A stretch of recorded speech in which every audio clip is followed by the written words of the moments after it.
Photo click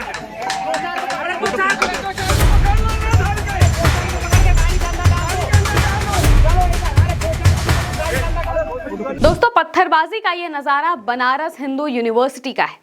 ये नज़ारा उस वक्त सामने आया जब आधी रात में स्टूडेंट्स और सुरक्षा कर्मियों के बीच में झड़प हो जाती है। पत्थरबाजी स्टूडेंट्स करने लगते हैं और धीरे धीरे मामला इतना बढ़ जाता है कि अब तक 100 से ज्यादा लोग घायल हो चुके हैं। लेकिन ये खबर आपको कहीं नहीं मिलेगी, कहीं पर भी आपको नहीं दिखाया जाएगा कि बनारस में इतना बड़ा बवाल हुआ है। क्यों? क्योंकि उसी बनारस में तमिल समागम हो रहा है जहां पर योगी आदित्यनाथ अपने कामकाज कर रहे हैं। तो इस पूरी खबर को ही गायब कर दिया गया है।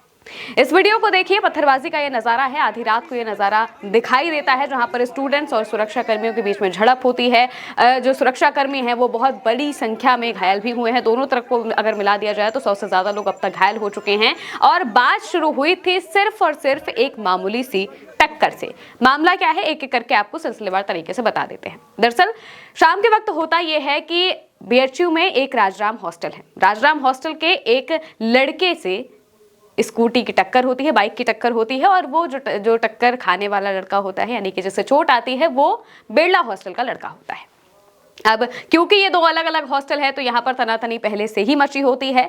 इस बीच जैसे ही टक्कर की खबर सामने आती है, किसी अपने हॉस्टल के मेट को चोट लगने की बात सामने आती है, तो बिरला हॉस्टल के लड़के सीधे प्रॉक्टर के ऑफिस तक जाते हैं, कुलपति के ऑफिस का घेराव कर देते हैं, अपनी बातों को रखते हैं, कार्रवाई की मांग करते हैं। हालांकि उन्हें वहां से समझा बुझाकर हटा दिया जाता है। अब जो छात्र है उनका यह आरोप है कि उन्हें मारा गया, पीटा गया, उन पर जो सुरक्षा कर्मी है उनके जरिए उनकी पिटाई करवाई गई, ऐसा उनका आरोप था। और इसके बाद वो कुलपति के जो ऑफिस है उसका घेराव करते हैं, आवास का घेराव कर देते हैं। और उसके बाद जो पुलिस कर्मी हैं उन्हें मजबूरन लाठीचार्ज करना पड़ता है और उन्हें वहां से हटाना पड़ता है। अब इस बात से जो जो छात्र हैं वो और ज्यादा गुस्सा जाते हैं। और इसके बाद हम ये तस्वीर देखते हैं।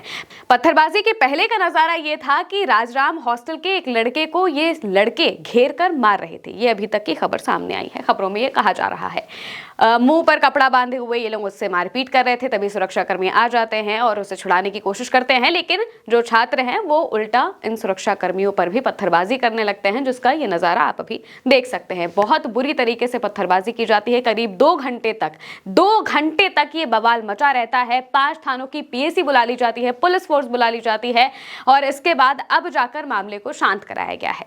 लेकिन ये खबर फिर भी कहीं दिखाई नहीं दे रही है। सवाल यही है कि आखिर इतनी बड़ी खबर को छुपाया क्यों जा रहा है, या फिर ये नेशनल न्यूज क्यों नहीं है। कई लोग लगातार इस बात को कह रहे हैं, एक्स पर लगातार तमाम पोस्ट हम देख रहे हैं जिसमें यही कहा जा रहा है कि अगर ऐसा ही बवाल किसी और यूनिवर्सिटी में होता, किसी और जगह पर होता, तो शायद नजारा कुछ और होता। तो अब तक ये नेशनल इशू बन चुका होता और न जाने कितनों के घरों पर बुलडोजर चल गए होते। लेकिन चूंकि ये बनारस की बात है, बनारस हिंदू यूनिवर्सिटी की बात है, इस वजह से और खासतौर से वहां पर इस वक्त इतने बड़े समागम हो रहे हैं, कार्यक्रम हो रहे हैं और इसी वजह से इसको दबाने की कोशिश की जा रही है। ये बात अभी तक सामने आई है। हालांकि किसी भी तरीके की गिरफ्तारी या फिर एफआईआर की बात नहीं आई है। सोचिए 100 से ज्यादा लोग घायल हो चुके हैं, लेकिन अभी तक ऐसा कुछ भी सामने नहीं आ रहा है कि किसी को गिरफ्तार किया गया हो, किसी पर आरोप लगाया गया हो, किसी पर एफआईआर की गई हो। बस पुलिस को वहां पर शांति बहाल करने के लिए कहा गया है, जो कि कर दी गई है। अभी तो मामला थोड़ा सा शांत दिखाई दे रहा है, लेकिन जिस तरीके से ये पूरा का पूरा मामला अनफोल्ड हुआ है उसको लेकर लगातार सवाल उठ रहे हैं कि इतने बड़े मामले के बावजूद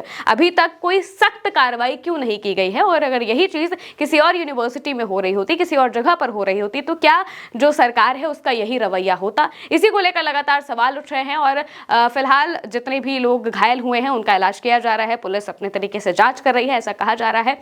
आप इसको लेकर क्या कहेंगे, कमेंट में बताइएगा। मैं हूं महिमा, इस खबर में इतना ही। नमस्कार।